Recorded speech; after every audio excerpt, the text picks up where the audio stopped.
In the shadowed heart of medieval Morania, a land of jagged mountains and whispering forests, a queen met a fate so horrific it echoes through the centuries as both tragedy and warning. Gertrude of Morania, a woman of regal bearing and unyielding ambition, was torn from her throne not by the swords of enemies, but by the savage tusks of wild boars in a death so brutal it defies comprehension. Her story begins not in the blood-soaked underbrush where she perished, but in the gilded halls of a kingdom teetering on the edge of chaos, where power was both a crown and a curse. This is the tale of a queen whose reign was marked by splendor and strife, only to end in a maelstrom of betrayal and primal violence that would stain the annals of history. To understand Gertrude's doom, we must first step back into the turbulent world of 14th century Morania, a small but fiercely contested kingdom nestled in the rugged terrain of Central Europe. The year was 1347, a time when the Black Death loomed on the horizon, though its full horror had yet to descend upon these lands. Morania was a patchwork of feudal loyalties, its borders constantly threatened by neighboring duchies and the ever-encroaching ambitions of the Holy Roman Empire. The kingdom's ruler, King Baldwin III, had died unexpectedly just 2 years prior, leaving behind a young widow, Gertrude, and no direct heir to the throne. At the age of 28, Gertrude, born of a noble house with ties to the powerful Habsburgs, was thrust into a position of precarious authority as regent and queen consort, tasked with maintaining stability in a realm rife with factionalism. Her beauty was renowned chroniclers of the time described her as having hair like spun gold and eyes that could command a room, but it was her sharp intellect and ruthless determination that truly defined her. Yet, these very qualities made her a target in a court where ambition was a double-edged sword. The political landscape of Morania was a viper's nest. The nobility, split between old families loyal to Baldwin's lineage and newer houses hungry for power, viewed Gertrude with a mix of suspicion and resentment. Many questioned her right to rule, whispering that a woman could not hold the reins of a kingdom so beset by external threats and internal discord. Chief among her detractors was Lord Eberhard of Grunwald, a grizzled baron whose lands bordered the wild forests of the north and who coveted the throne for his own line. Eberhard's influence over the Council of Nobles grew with each passing month, as he sowed seeds of doubt about Gertrude's competence, accusing her of favoring foreign allies over Moranian interests due to her Habsburg connections. Meanwhile, the peasantry, burdened by heavy taxes to fund border defenses, grumbled about a queen who seemed more concerned with courtly intrigues than their suffering. Gertrude, aware of the mounting discontent, sought to consolidate her power through strategic marriages for her younger siblings and by strengthening ties with neighboring states, but each move only deepened the fractures within her kingdom. Beyond the palace walls, Morania itself was a land of stark contrasts. Its southern valleys were fertile, dotted with villages that thrived on trade, while the northern reaches were dominated by dense, untamed forests, realms of myth where wolves and boars roamed freely, and where superstition held that dark spirits guarded ancient secrets. These woods were both a resource and a danger, providing game and timber but also serving as a refuge for outlaws and a reminder of nature's untamable power. It was said that the Boars of Morania were unlike any other massive beasts with tusks like daggers, driven to ferocity by the harsh winters and the encroachment of human settlements. Hunters spoke in hushed tones of entire parties vanishing into the undergrowth, never to return, their fates attributed to these monstrous creatures. For Gertrude, these forests were a distant concern, a backdrop to the more immediate threats of political machination, until the day they would become the stage for her unimaginable end. Within the castle of Veldheim, the royal seat, Gertrude navigated a daily gauntlet of whispered conspiracies and thinly veiled challenges to her authority. She surrounded herself with a small but loyal cadre of advisors, including her childhood confidant, Lady Isolde, and a seasoned captain of the guard, Sir Roland, whose devotion to the crown was unquestioned. Yet even among her allies, tension simmered. Isolde urged caution, warning Gertrude against alienating the nobles with her bold reforms, while Roland pressed for a stronger military presence to deter both internal rebellion and external invasion. Gertrude, caught between diplomacy and force, chose a path of calculated risk, believing she could outmaneuver her enemies through wit and alliances. She hosted lavish banquets to win over wavering lords, commissioned religious works to appease the church, and even entertained envoys from distant courts, all while the undercurrents of betrayal grew stronger. Little did she know that her every decision was being watched, not just by the scheming Eberhard, but by forces far more primal and unforgiving than any human foe. As the months turned to years, the queen's position grew ever more tenuous. Rumors began to circulate of a plot to depose her, whispers of secret meetings in the shadowed halls of Grunwald's keep. Eberhard, emboldened by the support of lesser nobles and fueled by his own insatiable greed, saw in Gertrude not just a rival, but an obstacle to be removed by any means necessary. The stage was set for a conflict that would push Morania to the brink, a struggle not only for power but for survival. And in the heart of this storm stood Gertrude, a queen whose strength would be tested in ways she could never have foreseen, as the wild, untamed forces of both man and nature conspired to bring about her downfall. As the autumn of 1349 painted the hills of Morania in hues of crimson and gold, the air within Veldheim Castle grew thick with suspicion and dread. Queen Gertrude, now 2 years into her regency, felt the weight of her crown heavier than ever, as the fragile alliances she had painstakingly built began to crumble under the relentless pressure of envy and betrayal.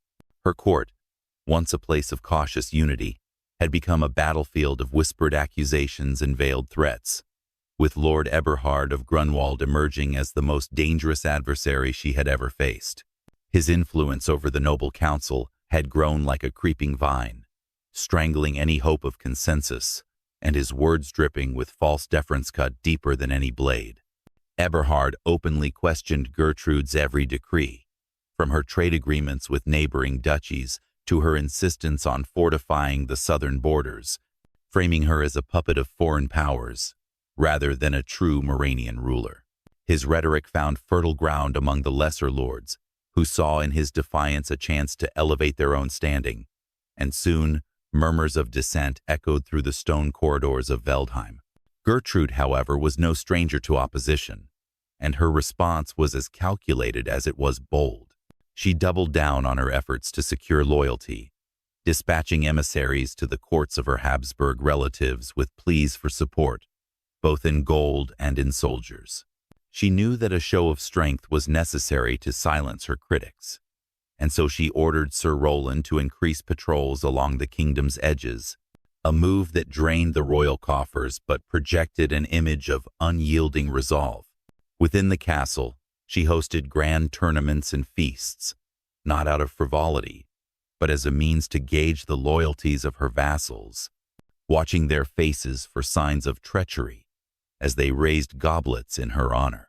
Yet, each gesture of defiance from Eberhard only fueled her determination, and she began to match his cunning with her own, planting spies among his retinue to uncover the extent of his machinations.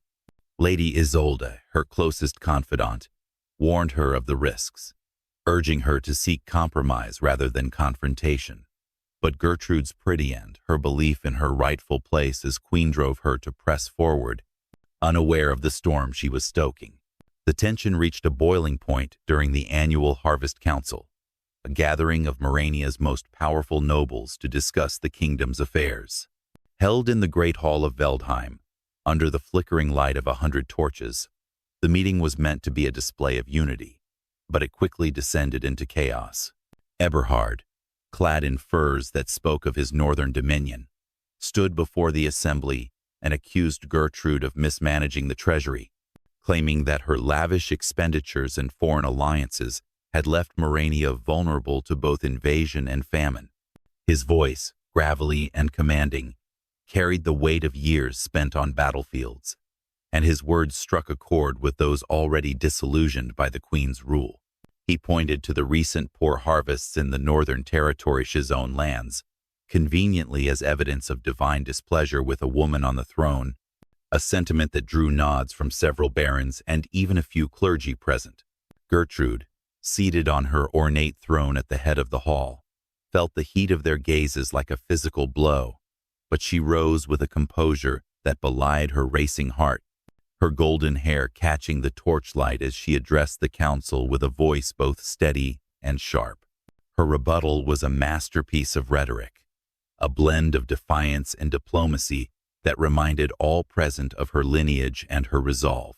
She spoke of Morania's resilience, of the need for unity in the face of looming threats like the encroaching plague and the ambitions of larger empires, and she challenged Eberhard to propose solutions rather than sow discord.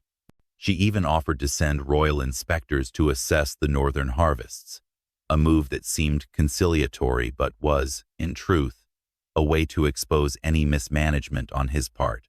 The room was split. Some nobles cheered her words, moved by her passion, while others exchanged dark looks with Eberhard, their allegiance to him unshaken. The council adjourned with no resolution, but the lines of conflict had been drawn in stone. Gertrude knew she had won a temporary victory in the eyes of some, but she also knew that Eberhard would not rest until her crown was his, or until she was broken beyond repair. Outside the castle walls, the unrest among the peasantry mirrored the turmoil of the court. Word of the council's discord spread like wildfire through the villages, carried by merchants and travelers who spoke of a kingdom on the brink of collapse. The common folk, already burdened by taxes and the fear of a harsh winter, began to see Gertrude as a distant figure, more concerned with noble squabbles than their empty bellies. In the northern reaches, near Eberhard's stronghold, agitators likely paid by the Lord himself stirred up resentment, spreading tales of the queen's supposed extravagance, while their children starved. Small acts of rebellion flared, from withheld tithes to outright refusal to send men for the border patrols, and Gertrude's advisors warned her that the countryside was becoming a tinderbox. She responded by sending alms and grain to the worst affected areas, but these gestures were too little, too late, and often intercepted by Eberhard's men, who claimed credit for any relief. The queen's name, once spoken with reverence, began to be cursed in the same breath as plague and famine. As winter loomed, the sense of impending doom grew palpable.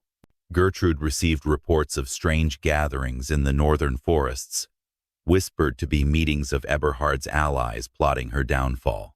Sir Roland, ever vigilant, increased the guard around Veldheim, but even he could not shake the feeling that the true threat lay not in open battle, but in the shadows of betrayal.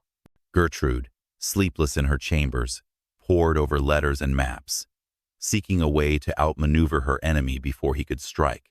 She confided in Isolde that she feared not just for her throne, but for her life, sensing that Eberhard's ambition knew no bounds.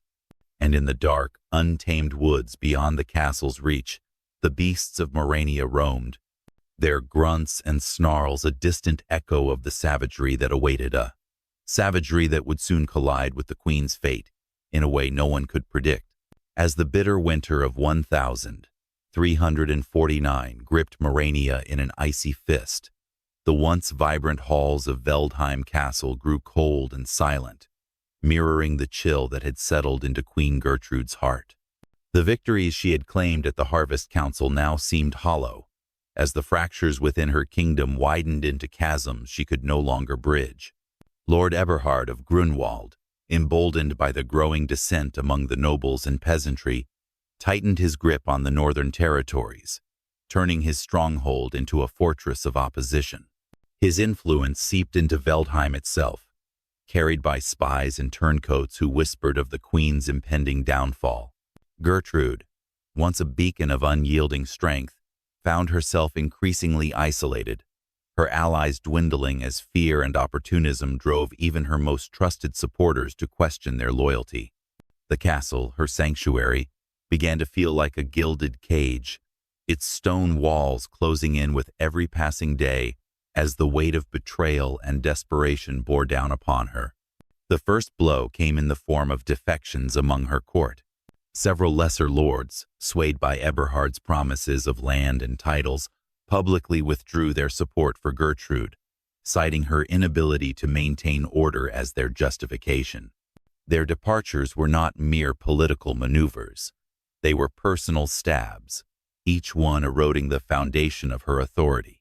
Even Lady Isolde, her lifelong friend and confidante, began to show signs of strain, her counsel growing more cautious, her eyes darting nervously during their private conversations as if she feared being overheard.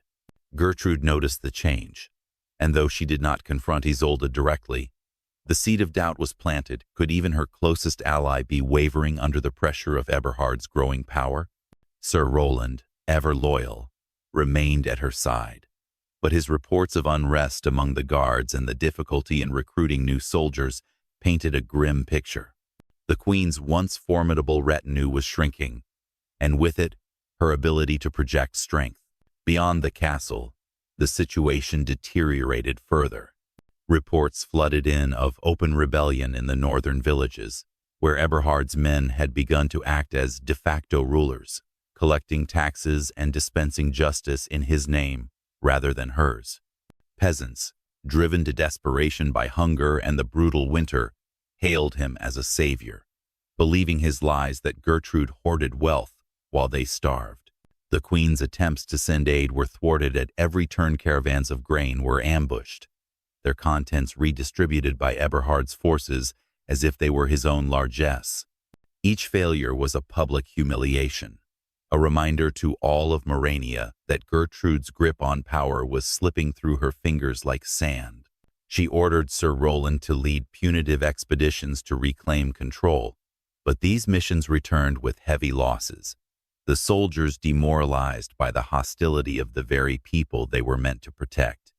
The Queen's name, once a symbol of hope, became a curse on the lips of her subjects, and in the quiet of her chambers, Gertrude began to feel the sting of their hatred as keenly as any physical wound.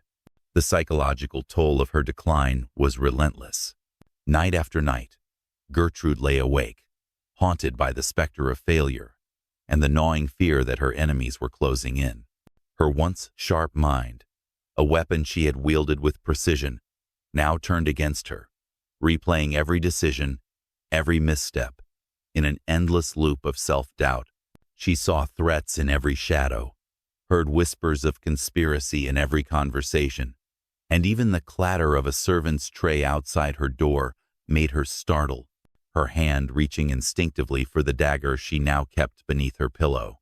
Her golden hair, once a crown of its own, grew dull from stress, and her piercing eyes, which had once commanded respect, now reflected a weariness that no amount of rest could erase. She confided in no one, not even Isolde, for fear that her vulnerabilities would be used against her, and so she bore her burdens alone, a queen imprisoned not by chains, but by the very throne she fought to preserve. The Church, once a neutral force in Moranian politics, began to turn against her as well, swayed by Eberhard's generous donations and his promises to uphold traditional values. Priests in the capital and beyond preached sermons that subtly criticized Gertrude's rule, speaking of the need for a strong male hand to guide the kingdom through its trials. These words, cloaked in scripture, were daggers to her legitimacy, eroding the divine right she had clung to as a shield. Gertrude, who had always been devout, felt this betrayal most acutely, as if God himself had forsaken her. She spent hours in the castle chapel, kneeling before the altar, praying for guidance, for strength, for a miracle to turn the tide, but the silence of the stone walls offered no answers. Her faith, once a source of solace, became another weight upon her shoulders, a reminder of how far she had fallen in the eyes of both man and heaven. As the winter deepened, so too did the sense of impending doom. Rumors reached Veldheim of a grand assembly being planned at Grunwald's keep, a gathering of nobles and mercenaries where Eberhard was said to be finalizing his plans to seize the throne. Whether through open war or a more insidious coup, it was clear that his patience for political games had run out. Gertrude's spies, those few who remained loyal, brought back fragmented reports of treachery within her own wall. Servants bribed, guards compromised, even members of her council suspected of collusion. Each piece of news was a lash, stripping away the last vestiges of her control, leaving her raw and exposed. She began to see Eberhard not just as a rival, but as a specter of death itself, a force as relentless and inevitable as the winter storms that battered Morania's shores. And in the distance, beyond the castle's reach, the northern forests loomed, their dark depths hiding secrets and savagery that would soon play a role in her tragic fate that was drawing ever closer with each passing day. By the early spring of 1350, the once mighty Queen Gertrude of Morania stood on the precipice of ruin, her kingdom slipping through her grasp like melting snow. The bitter winter had passed, but its scars lingered in the gaunt faces of her subjects and the hollow echoes of Veldheim Castle, where every footstep seemed to herald betrayal. Lord Eberhard of Grunwald's shadow loomed larger than ever, his influence now an open challenge to her rule as he rallied nobles and mercenaries alike under his banner in the north. The whispers of a coup had grown into a deafening roar, with reports of armed bands bearing his colors marching through villages, proclaiming him the true protector of Morania. Gertrude, battered by months of isolation and doubt, clung to the remnants of her power with a desperation that bordered on madness, her every decision tinged with the fear that it might be her last. The castle, once her fortress, had become a trap, and the queen, once a symbol of strength, was now a hunted woman, her enemies closing in from every side. The final unraveling began with a devastating act of treachery from within her own circle. Lady Isolde, Gertrude's childhood friend and the one person she had dared to trust, was discovered to have been in secret correspondence with Eberhard. The revelation came through an intercepted letter, brought to Gertrude by a loyal scribe who had risked his life to expose the truth. The words, penned in Isolde's elegant hand, detailed plans to undermine the queen's remaining support on the council, promising Eberhard inside knowledge of her strategies in exchange for a position of favor in his new regime. When confronted, Isolde fell to her knees, tears streaming down her face as she begged for forgiveness, claiming she had acted out of fear for her family's safety, held hostage by Eberhard's threats.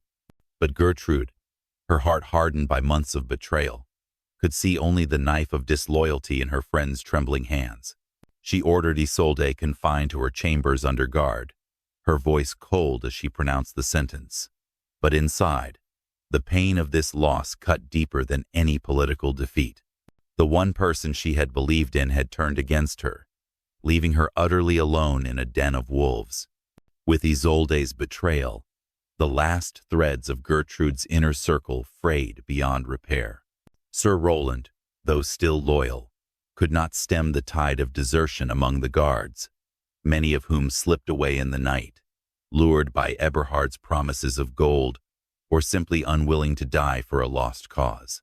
The Council of Nobles, once a contentious but manageable body, became a nest of vipers, with even those who had once supported her now openly aligning with Eberhard or fleeing the capital to avoid the coming storm. Gertrude, stripped of advisors and protectors, took to governing alone, issuing edicts from her chambers with a trembling hand, her once commanding presence reduced to a ghost of its former self. She ordered the castle gates barred, the drawbridge raised, and the remaining soldiers to stand watch day and night. But these measures only heightened the sense of siege, turning Veldheim into a prison of her own making. The queen, who had once walked among her people with pride, now feared to even step onto the battlements, lest an assassin's arrow find her in the open. Outside, Eberhard's machinations reached their peak. Emboldened by his growing army and the collapse of Gertrude's support, he sent a brazen ultimatum to Veldheim, delivered by a herald clad in the black and silver of Grunwald. The message was simple yet chilling. Abdicate the throne and leave Morania in exile, or face a siege that would end in her death and the destruction of all she held dear. The herald spoke the words with a sneer, his eyes glinting with the certainty of victory, and though Gertrude dismissed him with a defiant glare, the threat lingered like a noose around her neck. She knew a siege would be her end. Veldheim's stores were low after the harsh winter, and her remaining forces were too few to withstand a prolonged assault. Yet surrender was unthinkable. It would mean not just the loss of her crown, but the erasure of her legacy, her name cursed as that of a weak and unworthy ruler. Torn between pride and survival, Gertrude made a fateful decision. She would flee the castle under cover of darkness, seeking refuge with a distant ally in the southern valleys, a minor lord who had once sworn fealty to her family. It was a desperate gamble, but she saw no other path. The plan was set in motion with the utmost secrecy, known only to Sir Roland and a handful of trusted guards. On a moonless night, as a spring storm raged over Morania, Gertrude donned a simple cloak to disguise her royal bearing, her golden hair tucked beneath a hood, and slipped out through a hidden passage in the castle's underbelly. Sir Roland led the small party, his sword at the ready, guiding them through the muddy outskirts of the capital toward the dense forests that bordered the northern roads. The queen's heart pounded with every step, the weight of her decision pressing down on her as heavily as the rain that soaked her to the bone. She knew the risks bandits, Eberhard's scouts, and the wild beasts that roamed the woods, but she believed that reaching the southern valleys was her only chance to regroup and reclaim her throne. The forest, with its tangled undergrowth and eerie silence broken only by the howl of distant wolves, seemed to swallow them whole, its darkness a mirror to the despair that gnawed at her soul. Little did she know that this journey, born of desperation, would lead her not to salvation, but to a fate more horrific than any siege or assassin's blade. As they pressed deeper into the wilderness, the sense of foreboding grew. Sir Roland, ever vigilant, noted tracks in the mud too large to belong to deer, too savage in their imprint to be mere wolves. The guards whispered among themselves, their hands tightening on their weapons as the rustle of leaves and the snap of twigs hinted at unseen predators stalking their path.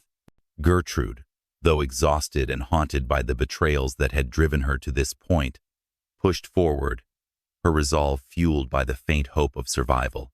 But the forest of Morania was no mere obstacle. It was a realm of primal fury, home to creatures whose hunger knew no bounds.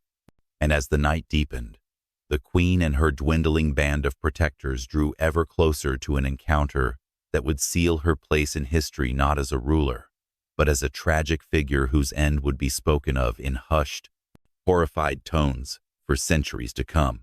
The forest of northern Morania, a labyrinth of ancient oaks and thorny undergrowth, seemed to breathe with a malevolent life of its own, as Queen Gertrude and her small band of protectors pressed deeper into its heart.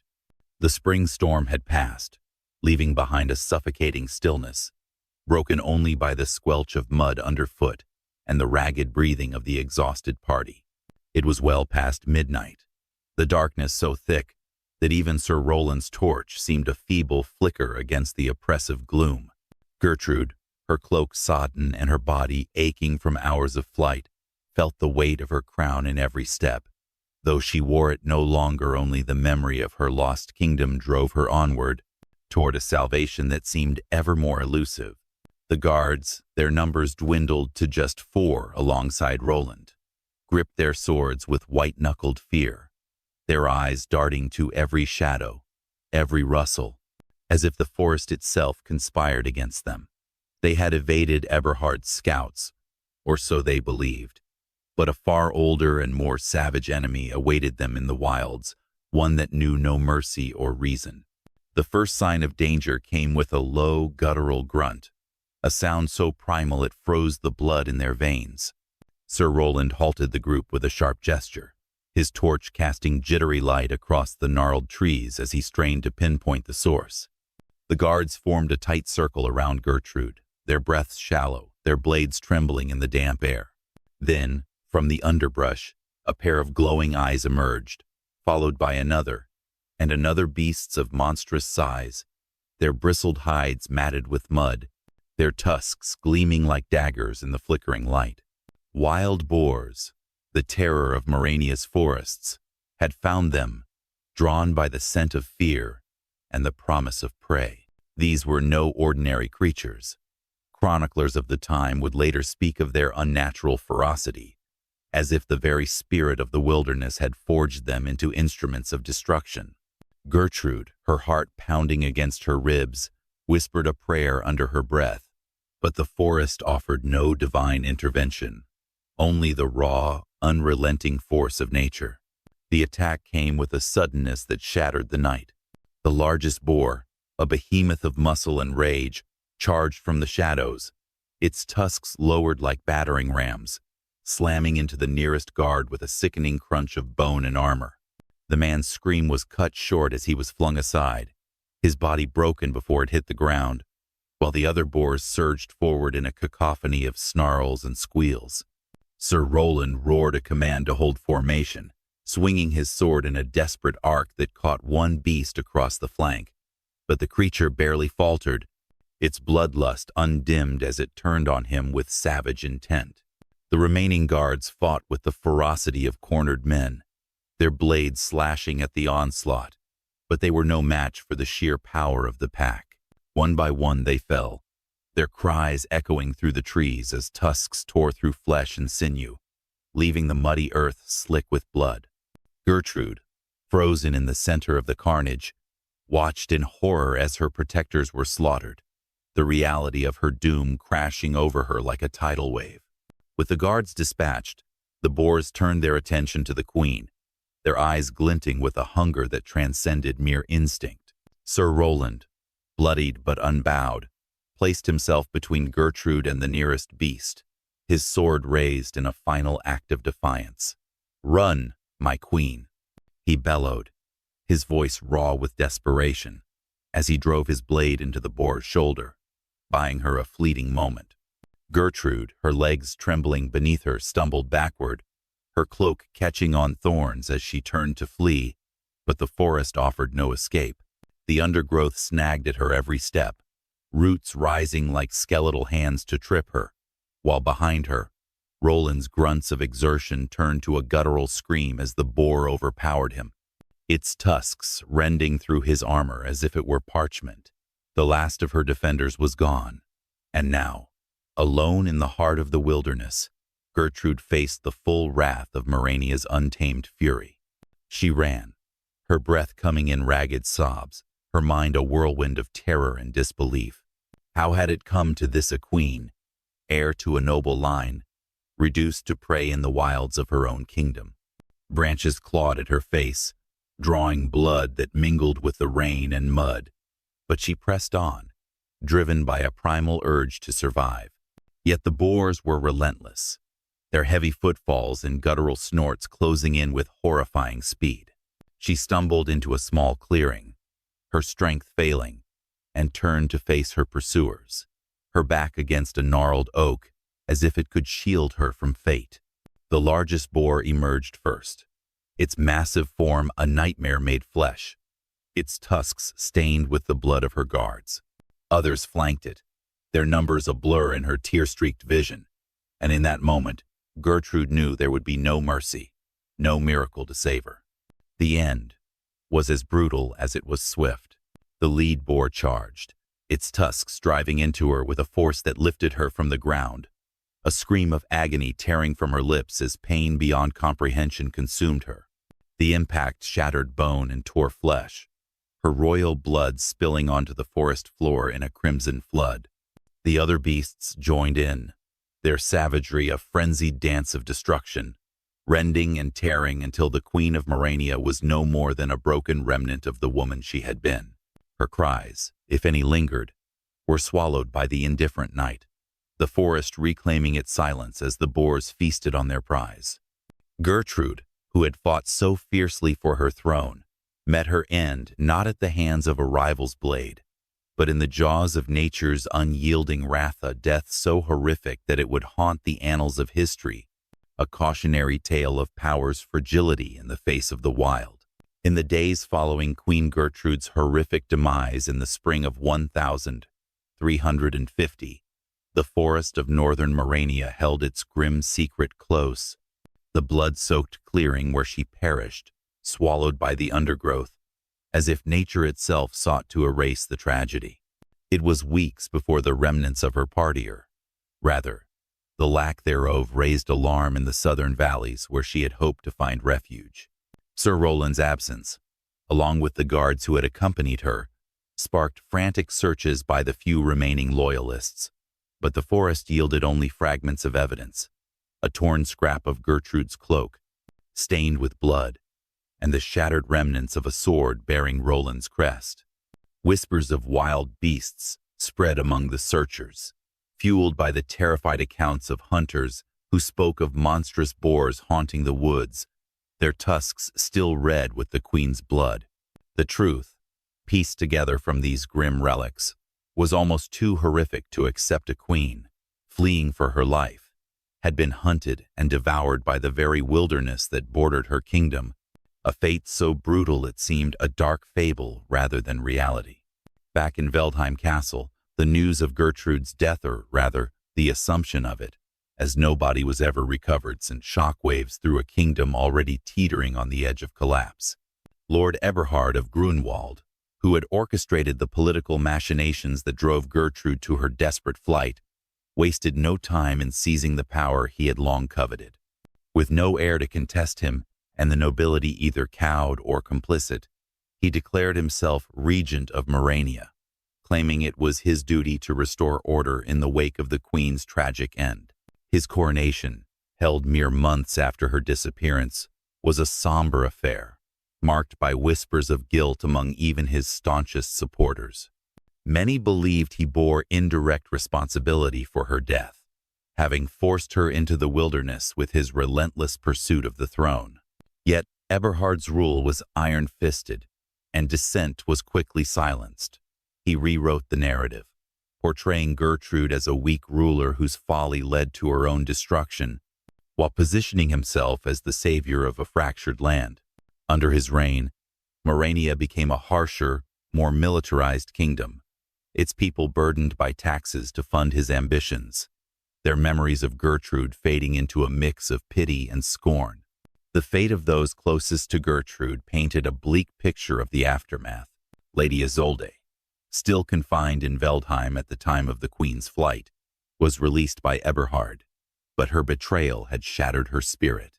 She retreated to a convent in the southern reaches, where she lived out her days in silence, haunted by the knowledge that her actions had contributed to her friend's doom.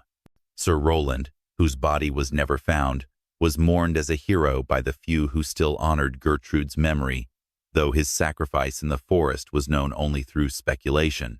The minor lords who had once supported the queen either bent the knee to Eberhard or fled into exile, their lands confiscated as punishment for their loyalty.